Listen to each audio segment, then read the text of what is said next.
Well, yeah, that's what I said. I feel a little bit silly when I talk about reality TV, but people don't understand or they don't want to understand, and it's fine.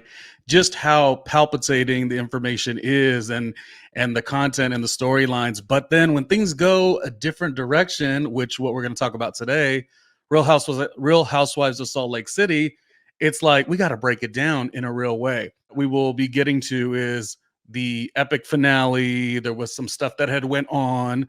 And we'll dive into that in a second. But before we do it, because you do talk about reality TV quite a bit, I wanted to know, can I get your opinions on another reality show that sort of had a big dramatic shock water cooler shocking moment as well, being Vanderpump Rules? Tell me what you thought about last season and the new season, which is about to hit. What do you think is in store for this cast? And I guess it's a good question as it relates to Salt Lake City as well, because when you have this, really interesting drama, everything's different, yet it's all dramatic. How do you come back? Like, what's in store for, future seasons of these shows?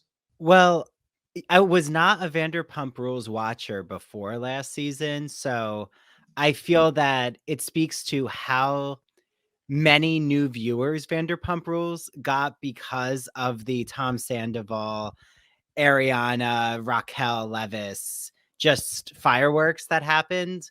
Um, I feel like it's interesting when we're talking about Vanderpump Rules because Ariana, right, was on Dancing with the Stars recently. She's about to be Roxy in Chicago. I was saying to my friend Mary DePippi, who does the True Crime and Academia show on my podcast, that we should go see her.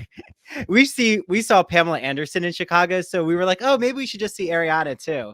But I'm always curious, like, when is the point when people on the cast forgive the grievance or the drama? So, like, obviously they've forgiven Tom Sandoval because they want to get paid and they want to come back in the public eye on the show. So, like, it's okay to forgive him.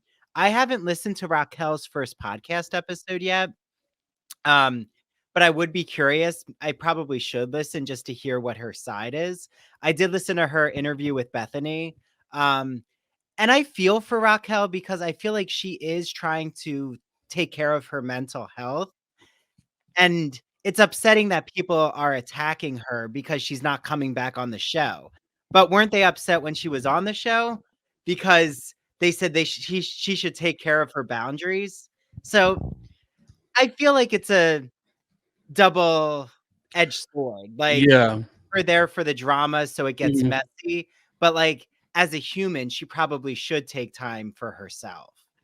Well, I think that's a little bit about what today's conversation in this entire episode. Obviously, right now, before we start, or focusing on Vanderpump, it's like, at what point is it too much? You know what I mean? Like, I do miss the old days, and I'll talk about this more, where reality TV was fun. I think on a recent episode, Giselle Bryant said, "What happened to Light Shade?" Like, let's make it fun and let's make it. You gotta banter with your castmates or whatever and create a show. It's very theatrical in ways, but it's going to a place, and this has been over some time now, where you have Teresa and her situation, Erica Jane's ex-husband and that situation, and Raquel and this, sort of a three-person affair, so to speak, or whatnot, and all, obviously, the thing that went on with Real Housewives of Salt Lake City with Monica.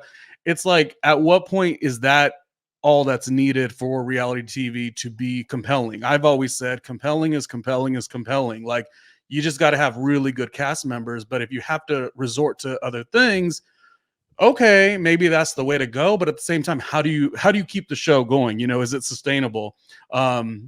These are all different situations, though. Go. Did you have a comment? Well, I feel like it's a psychological, like, do you know that psychological test when, there was forget they were college students, but, like, they sat in another room and they thought they were shocking a person and, like, they were seeing how far someone would go and, like, electrocute a person, as a group psychology Mm, project. It kind of reminds me of, is it just that we've run out on the threshold of what's shocking to us as a viewer? And now when you're adding in how much social media, TikTok, and like the saturation level, right. they think that they have to up the ante. So, right, we have Tom Girardi and Erica Jane's legal issues. We've had Lisa Rinna causing the drama, but then people said she was too cruel. So it's like, okay, that Yeah. it's not acceptable when she went too far. But then now they're like, we're bored on Beverly Hills. Okay, well, Mm, you need someone who does stir the pot, and Lisa Rinna stirred the pot. So who yeah. now is going to take that role on Beverly Hills? I You also know? feel like it's interesting for cast members, like let's say Vanderpump Rules, who started a show in a completely different era. So like in theory, it would always be back in the day, it'd be like, well, you know what you signed up for. But at the same time, what you signed up for is not what the show is now. You used to have to, you would hear this years ago with like the original real world cast members, the experience of filming and then the experience of um seeing it being played back and the audience's overall reaction. Now you're getting another element, which is then social media has to break it down or whatever. That's why I said, for me, I want to enjoy these shows, and I almost didn't cover this topic because I was like, I don't need, like I don't know. But then I was like, okay, me and Andrew, Dr. Andrew, have done an episode together, and we'll do many more. We had good conversations, so I was like, okay, you'll be the perfect person to be just banter back and forth about these hot topics. Well, My and Go I ahead. also have a hot take for you, which is I used to be really addicted to like listening to um Real Housewives podcast, but I've kind of taken a back seat from it because I feel like you can only listen to so many conversations Mhm. before you just feel like they're even trying to attack each other. It's like the podcasters have become Real Housewives. Mm. Like who can drag who? Who can try to get more clout? Who can like say the most sensational one-liner as a podcaster? Yeah. That in my opinion, yes, you might really hit a stride in viewership, but how are you going to sustain that? Like you can only Yeah. drag people for so long before you burn bridges in the entertainment business, which is easy to do. Yeah. And then there's the other side of it all, Andrew, where it's like, what is it? The bottom line is, I guess the Emmy, not the Emmy, the Golden Globe didn't necessarily go to Vanderpump, but all the attention was given to this show that was on its last leg, so to speak. So, I struggle with this because I've worked in the broadcast media space for about 20 years now. And Yeah. it's always like that thing where I'm always like, okay, let's just let the best piece of work win. But these days, you almost can't win unless, I mean, it's all relative to what winning is for you and your moral compass and all these things, but like it's a big thing to think about. You can't judge. That's what reality TV to me is getting almost impossible to watch. And I don't mean that fully, but it really feels almost impossible to watch because I don't know, because of a variety of things. Who cares what I think? I'm just saying it's different now. It used to be really, really fun. And again, when you got the bottom line and awards are being nominated, people are being nominated for awards based on these types of actions, it's hard to enjoy it the way you used to enjoy reality TV is all I'm saying. I'm not trying to be like, who do I think I am? But lately I've been wanting to watch like Maestro. I want to watch The Gilded Age, a rich piece of work. I've been kind of like, all right, the gig is up with this reality TV mess. Give me some compelling characters like myself. And let us get busy and be funny and be Yeah. cool and be interesting and be compelling.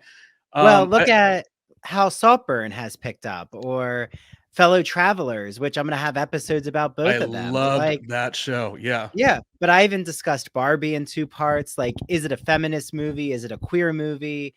Um, I think what you're saying that makes a lot of sense. Yes, have found recent Real Housewife shows. I won't say unwatchable, but irritating is probably like the adjective that would associate my experience. Um, I watched Legacy, the New York Mhm. Housewives.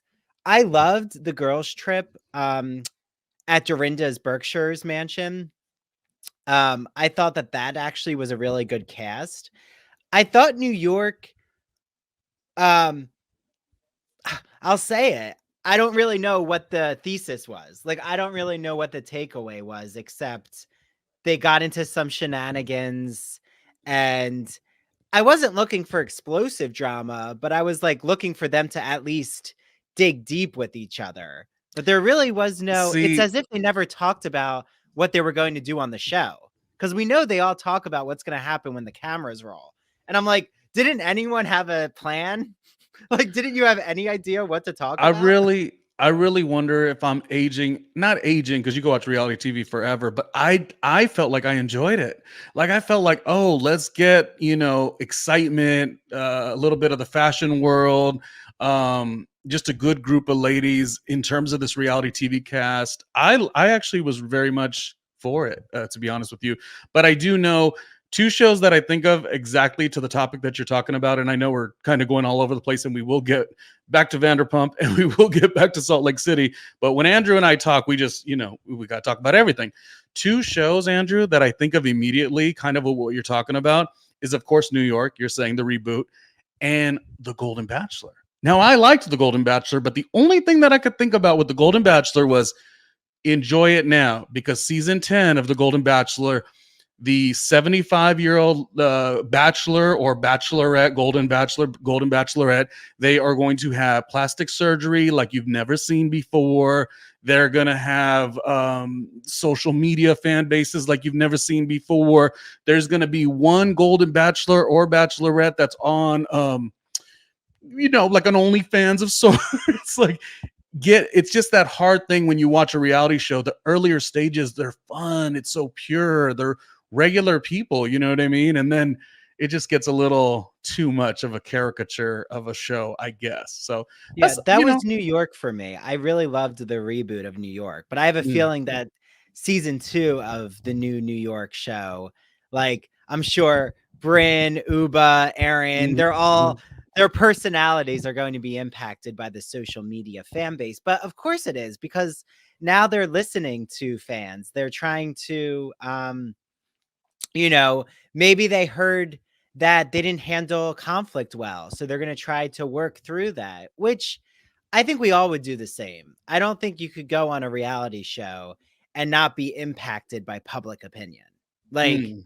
I think there's why a lot of us return to reruns, or we'll go on Peacock and watch the first season of Beverly Hills or the second season. Like, I know Dana Wilkie very well. And like, I'll rewatch when she had the $25,000 sunglasses, because it had never been done before. Like, the product promotion she was doing was never done. Like, Mm. Camille Right, right. Grammer reading Faye Resnick. Like, it all seems so fresh. But Yeah. again, it's been done before. Like, I now there are watched. housewives. Like, Monica, we'll get into Mm. that, but she is a trained student. Like, she is a university student of the I'm housewives. interested to hear your views of her. You're right though. It's like if you watch the early seasons of RuPaul's Drag Race, like the epic lines are usually just one-liners. And now, no, not to bit, because it is a business sensibility, I guess. Like some of the lines are kind of pre-written by some of the drag queens, and then the merch. I've worked a couple of drag cons for Michelle Visage. So I've seen you see the whole business of it all. Anyways, my last thoughts in terms of Vanderpump Rules, which again came from a scandal, an actual scandal, into seeing what the seasons look like after. At first, I watched the trailer and I was like, it's just going to be too much. But as it's went on, I'm like, you know what? Good for them all. Obviously, I wish that Rachel or Raquel, however she is going by these days, I wish that she could have gotten whatever help she needed to be able to be on the show so she could tell her side of the story. But there's always another season, and I think at the end of the day, Sheena's the winner because Sheena started the whole darn show by being part of an extracurricular, Oh, yeah, with situation. Brandy Glanville at the restaurant. That's how it Yeah, all so began. it's a fun show. We got to keep it fun. Any last Well, thoughts on reality TV before we move into our topic of the today, which is Real Housewives of Salt Lake City, and yeah, all the I buzz? would say Vanderpump Rules, I wanna remind everyone, like what Ronnie said, that it was on its last leg. Not only was it on its last leg, but I deeply buy the hypothesis that this Scandival was a planned concoction, allegedly, by Lisa Vanderpump.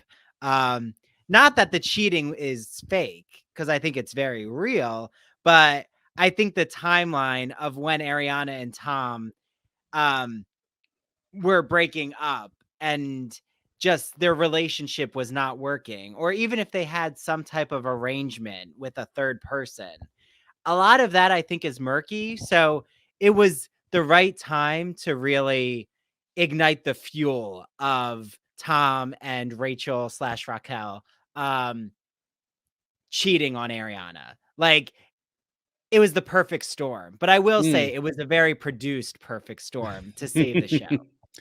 Um, oh yeah, I mean not scandal, but one thing we can't forget because we always got to give flowers to Lindsay of Summerhouse. Lindsay also had a big, scenario where she got broken up in terms of being engaged after the season and cameras had to get picked up. So it's just this thing, reality's changing so much.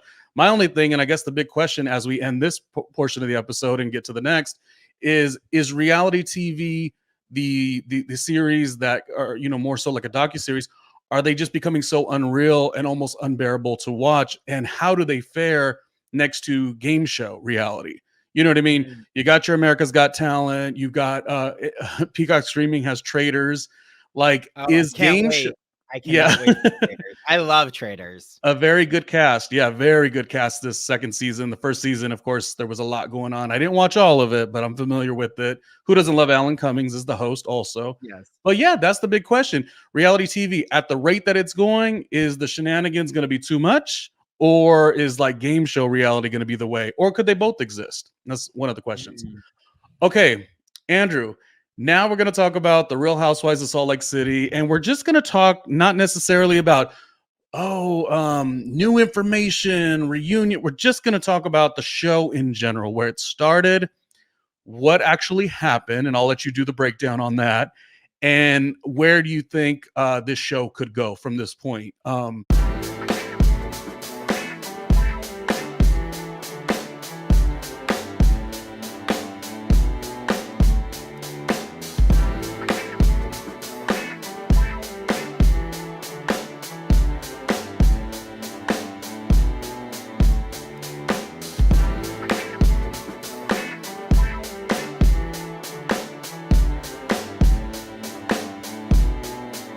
Hey, Ronnie Jr.